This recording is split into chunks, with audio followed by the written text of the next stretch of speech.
China has unveiled a plan to transform the vast Yangtze River Delta into the driving force of the country's future development. The famed river's delta region is comprised of Shanghai and 3 neighboring eastern provinces.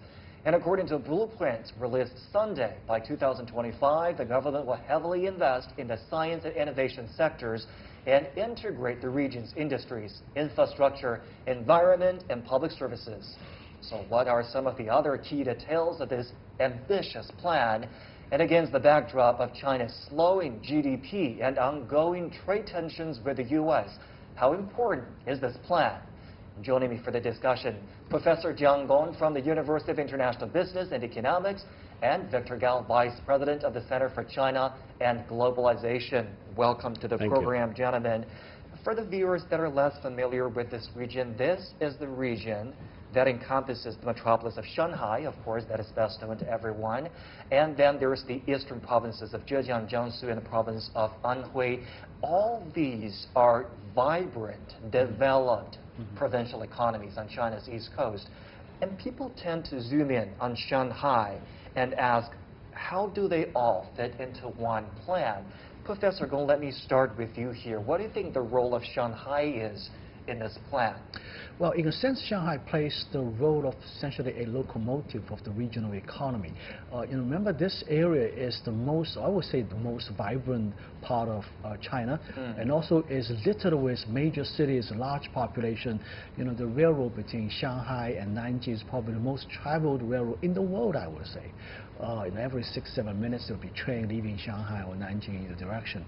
I think among the 4 places, Shanghai, Zhejiang province, and Jiangsu province, at least the southern part of Jiangsu province, are highly developed, whereas Anhui province is lagging a little bit behind. But it's precisely because of that reason I think Anhui holds the most promise for future growth in this grand plan for this area. I think there are some very nice cities in Anhui province that have great potential. For example, east, I think especially cities along the Yangtze River, city of say Wuhu, city of Tongling, city of Ma'anshan. These are the cities that have been actually historically quite important, but now they're starting to show some new life. Especially, I'm very hopeful of the city of Wuhu because I'm a little bit familiar with that city. I know the mayor, personal level, for example. I think these are the next round of innovation-driven growth from that region. So I think this is very important. And also I think it's great timing. I mean, at this point, we're experiencing some economic growth slowdown. In the fourth quarter, I would expect maybe even less than 6% growth this year. So I think the central government is looking at options of propping up the economic growth, and this area represents a very good area for investment. Victor, Shanghai is the star here, but let's remember this plan is not about letting the stars shine. It's about common development, cluster development of all 4 regions. What do they each bring to the table? Well, first of all, this part of China in the Yangtze River Delta region involving these 3 provinces and the Shanghai municipality is one of the most developed, most dynamic part of China, probably in addition to the Pearl River Delta region.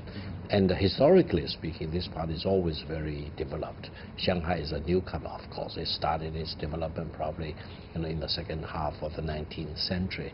And for the last 41 years, this region involving these provinces and Shanghai municipality have each adopted its own way of development and strategy. Now, I think the new development plan would encourage much more connectivity between and among these provinces and Shanghai City. For example, it's very encouraging to learn that Shanghai subways already extend beyond the border of Shanghai into Suzhou City and into Zhejiang cities, for example. This is very important because it will encourage more interflow of people, capital, goods, services, you name it, and will make this whole region much more interconnected. And as a result of greater interconnectivity, there will be higher efficiency. And therefore, I think the Chinese development is no longer focused on one province versus another province. It is now moved into another stage that is moving to the integrated regional development, including several provinces, one municipality, for example. And I think this new model of development, similar to the Greater Bay Area development in the Pearl River Delta region, will be the next phase of Chinese emancipation of productivity and efficiency. And I think the subway system in Nanjing is doing something quite similar, as you said. They're also planning reaching further to into Anhui province, I know, into Ma'anshan, into Chuzhou, further north, up northern part of Anhui province. So I think, as Victor's saying, this plan that crosses the provincial boundary is very important. President Xi made two objectives for this big integration plan. One is market integration, very important market integration. Second is high quality growth. So I think these are the two themes he's very big on. And this vision also has more specific goals with more specific deadlines. Let's put them up for viewers to see. Two very specific and important deadlines there. 2025. By that time, the Yangtze River Delta is to see substantial development and basically realize integration in the science and innovation industry, infrastructure, environment, and public services. And looking further into the future, the outline envisioned the Yangtze River Delta as the most influential and robust driving force of the nation's development by 2025. It's very interesting, Victor. You mentioned the Greater Bay Area further down south.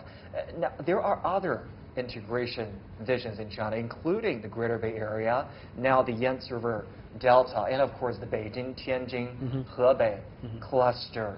What will make the Yangtze River Delta region stand out in comparison to these other integration plans? No, first of all, I think Shanghai is fast becoming one of the most important international metropolises with a strong focus on finance. So this will lead the way for development beyond the border of Shanghai into the neighboring three provinces in developing financial services, for example, training financial expertise and professionals, you name it. And also high-tech is very important in this part of China, and Jiangsu province and Zhejiang province and also Anhui province, historically speaking, are well known for the quality of the talents these provinces have produced. So rather than only following a provincial model of development, now all of a sudden you have a much larger unit of analysis and resources, for example, educational resources, academic resources, library resources, you name it, can all be pooled and shared across the boundaries. And I would say, I spent many years in Manhattan, and in New York, for example, there is a famous tri-state development model involving the city of New York, part of New Jersey, and part of Connecticut. So eventually, if you are living and working there, you do not really mind that much about the border between provinces or New York State, states, for example. And people want to be in Manhattan to be a New Yorker. Absolutely. People want to have free access and free crossing over back and forth across the state boundaries. And I would say eventually it will happen in the Shanghai Delta region as well as the Greater Bay region.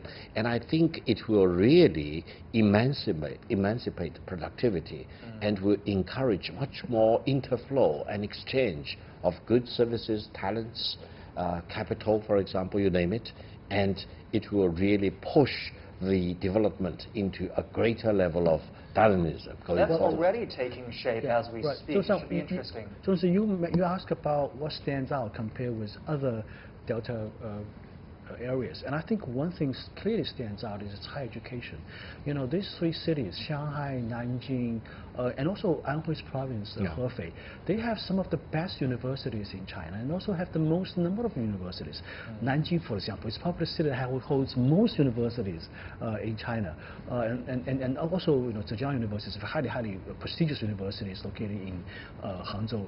So I think high education driven innovation, technological development is something I'm very hopeful for this area. Professor, I want to pick your mind on the economic side of it. I think it's very interesting when you said that against a backdrop of slower GDP growth, this vision is particularly important as it might drive the growth a little bit higher, a little bit faster. Elaborate for us how that works. Well, I think with this grand design, there got to be some stimulus package from the central government, more than just some policy flexibilities for this area.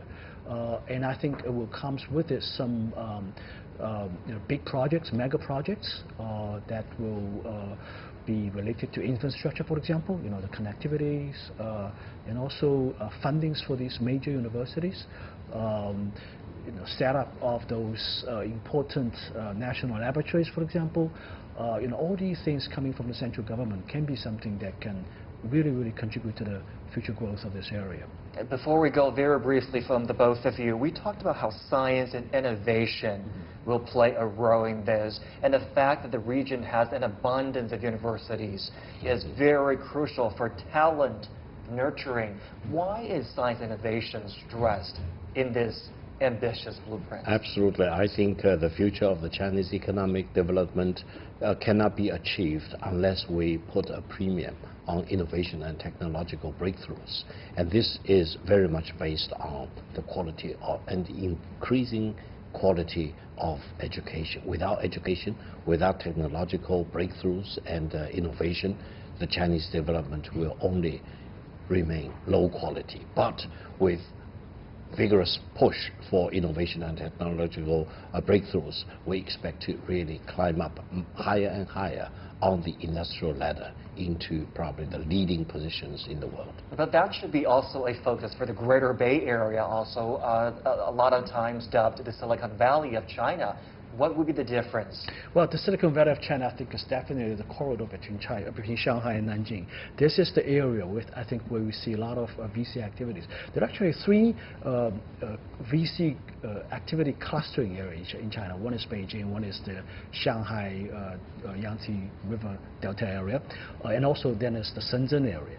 So these are the three major areas. But I think the Yangtze River Delta area, look at how many startups related to internet is happening in the city of Hangzhou, for example, right? And also now Shanghai is also catching up. We're seeing more and more startup companies. So I think the Yangtze River Delta area is not going to be lagging behind when it comes to innovation, when it comes to VC-funded startup companies. We're seeing more and more activities coming from that area as well. So I'm very hopeful. The people in that area fundamentally have talents. Let me be honest with you. Look at the number of what we call academy, the Chinese Science Academy members, right? So how many of them? So many of them are coming from Jiangsu province. So this area, I think people are very talented. By the way, we are both from that area, right? I'm from Shanghai. Where are you from? Suzhou. From Suzhou, yeah. So we're from this area. We're talented people. We're talented people. Testimony to everyone is talented in China. To what the region has to offer. I'm afraid that's all the time we have today. Thank you so much for your analysis.